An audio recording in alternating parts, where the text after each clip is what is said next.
Halloween is one of my favorite times of the year. I love spooky things, from ghouls to goblins and everything in between. And what I like even more than spooky things you see in movies and TV are spooky things that some people think might actually be out there. These creatures of folklore and urban legends are usually referred to as cryptids. You've got your usual suspects like Bigfoot and the Loch Ness Monster, but there's actually tons more out there and some you may have never heard of. So today I'm going to be taking a look at some of the most popular ones and ranking them. But I'm not going to rank them by which is my favorite. Instead, in the spirit of Halloween, I'm going to rank them by which ones I'd least like to run into in the middle of the night. My tiers from top to bottom are instantly shitting my pants and crying, screaming and running away, slowly backing away, might be able to fight it, and I'm going to be friends with this thing. So let's start off with one of the heavy hitters here. First up, we've got Bigfoot. So Bigfoot is decently scary, but I don't think I'd be absolutely terrified if I ran into one. It's pretty much the missing link between humans and monkeys, so I kind of think of it like, how would I feel running into a gorilla? Which, I mean, not good, obviously. I definitely couldn't fight this, and I don't think it would even want to be my friend, no matter what the movies tell me. So I think a safe bet here would be scream and run away. Loch Ness Monster. Alright, so here's the thing about Nessie, okay? Yeah, if you run into basically a dinosaur in a lake, that's scary as hell. But Nessie literally only lives in Loch Ness. It's in the name. If you're swimming in the one place where the Loch Ness Monster lives, is it really going to be that scary if you run into it? Well, yeah, it's going to be scary, but it won't be surprising. So I think it entirely loses that element of surprise. Even if you don't believe it in the slightest, I'm sure anyone that's been out there has it in the back of their minds. So I think that alone takes it out of the shitting my pants tier. I know I couldn't fight this thing. It's a dinosaur. I'm not Jeff Goldblum.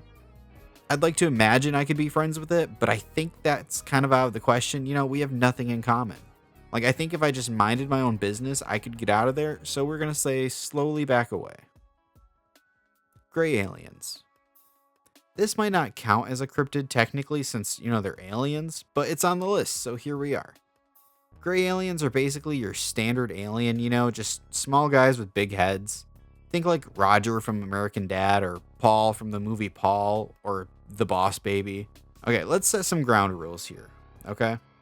If they have weapons like some laser guns or something, I'm toast. But they might not.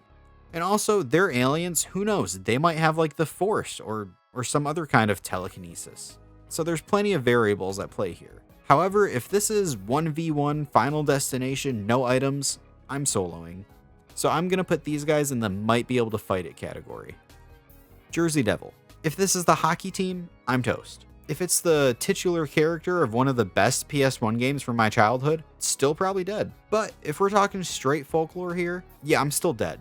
Look at this monstrosity. It supposedly has the body of a kangaroo, the head of a goat, wings of a bat, claws, hooves, and a pointed tail. All of that adds up to I don't want to mess with this. Not to mention, it's from Jersey. This guy's probably lifting weights at the gym every day in between spray tan sessions. If I run into this guy in a back alley in Jersey, I'm screaming and running away, for sure. Chupacabra. So there's a few different interpretations of what these guys look like. Some describe it as almost like a mangy dog, while others say it's more like a reptile creature the size of a small bear. Either one isn't really something I want to mess with too much. So I'm not sure if I'd be able to fight one. I don't know what classifies a bear as small. If we're talking Ted-sized, I might be able to take it. But if we're talking a small adult bear, I'm not going to take that chance. Also, its name translates to goat sucker, and even though I'm not a goat, I don't want that thing sucking on me. So I wouldn't want to be its friend either. I think I'd probably slowly back away from this thing. Skinwalkers. Shitting my pants and crying. Instantly. No doubt in my mind. These things are absolutely terrifying once you look into them. They come from Native American folklore, and they supposedly can shapeshift into any animal. When my cat's acting up, part of me is always like, hey, you better fucking not. Not only can they shapeshift, but they can possess people and animals as well. Native Americans don't even like talking about these things because discussing them apparently attracts them, which is why I've only used the name once so far. Fuck these things. They're terrifying, and if I ever run into a deer and it stands up on its back legs like a person, I'm gonna need new pants. Pale crawlers. Similar in a way to the last cryptids, these also stem from native folklore. They're humanoid creatures who are thin and pale with long limbs and claws and large black eyes. They're also supposed to be fast, smart, and aggressive. It's like Gollum mixed with the things from The Descent. No thank you. I honestly think these might be on the same level as the last ones for me. Like, if I saw this coming at me in the middle of the night, my eyes are filled with tears and my pants are filled with poop. Loveland Frogman. The Loveland Frog. Probably my favorite cryptid, and outside of Scott the Woz, the best thing to come out of Ohio. This is a 4-foot tall frog, which by itself is cool as hell, but apparently it also knows magic, and in one story it used a wand to shoot sparks over its head. It's never like aggressive in any of the stories either, it's just chillin'. Just a big ass frog chillin' in Ohio, shooting sparks. Not really scary in the slightest. It's even become the mascot of Loveland, Ohio. I want to be friends with this thing. I would go on a cross-country road trip with this dude. The Dover Demon. This is a lesser known creature, said to only be seen once in 1977. It almost like resembles a gray alien, being a 4-foot tall creature with glowing eyes, a large round head, but no mouth or nose. So in the story, some kids just saw this thing crawling around on a wall, so I don't think it's aggressive necessarily. But I also don't want to assume it'd be too friendly. I don't really think I'd be too freaked out if I saw this thing crawling around on a wall, so I'm going to say slowly back away. Fresno Nightcrawlers. Another one of my favorite cryptids. It's literally floating pants. Granted, if you saw what's basically ghost pants walking around, it might be a little unnerving, but also absolutely hilarious at the same time. There's some supposed videos of these guys, and they're so silly to watch. I love these guys. I'm going to try to make friends with these guys without a doubt. Macaulay Bembe. Let's pretend I said that right. So this is another lesser known one, I'd say, but it's basically like a modern day dinosaur living in the Congo. It's almost like a Bronchiosaurus, and even though it's said to be a herbivore, it's also said to attack people and ships that come near it. So even though it might not try to eat me, it could try to squash me. So no friendships there. I don't think it would startle me enough to scream and run, so I'm going to go with slowly back away with this guy too. Ogopogo. The funnest name to say on this list, and I think the only Canadian? Bigfoot might be Canadian, scratch that. The Ogopogo is a sea serpent said to live in the Okanagan Lake in British Columbia. It's said to be 49 feet in length, and I quote, thicker than a telephone pole. That's my kind of cryptid right there. It hasn't been violent in any of the recent sightings, but some of the older ones say that it was attacking and submerging people's horses and livestock. And even though I'm neither a horse nor livestock, I don't think I'd take my chances trying to be friends with this thing. And I also don't think there's any way in hell I could fight it. So I feel like this one sits firmly in the slowly back away category as well. Michigan Dogman. This is the closest one to me personally, being from Michigan myself, but there's not a lot of info on it. It's apparently a 7-foot tall creature with the body of a man and the head of a dog, and a howl that sounds like a human screaming. Honestly, that's the scariest part of it. If I even came across a chihuahua and it was just like, fuck, I'm punting that thing 50 yards. I'm probably gonna scream and run away. The Mongolian Deathworm.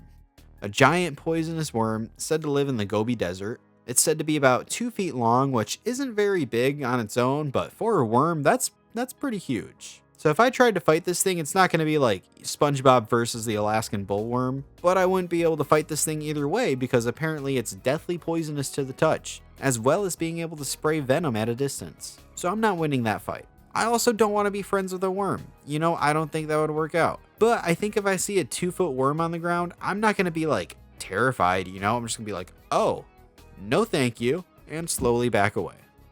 Thunderbird. We ain't talking X-Men, we ain't talking classic cars, and we ain't talking the 2004 film adaptation of a classic television series. The Thunderbird is said to be a gigantic bird of prey that is said to cause thunder with the flapping of its wings and lightning by flashing its eyes. It's Zapdos, basically. I don't really like birds in general, but you give that thing lightning powers and make it bigger than me, I'm gonna scream and run away. Last but certainly not least, we've got Mothman. This is definitely one of the more well-known ones with plenty of interpretations from movies to video games. There's even museums and festivals dedicated to this guy. And I know that instantly my answer is scream and run away, and I will tell you why.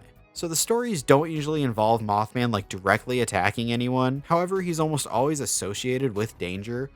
So if you catch a glimpse of this guy, bad shit is about to go down and you're probably in danger. So that instantly cuts out being its friend, or else you're just constantly in peril.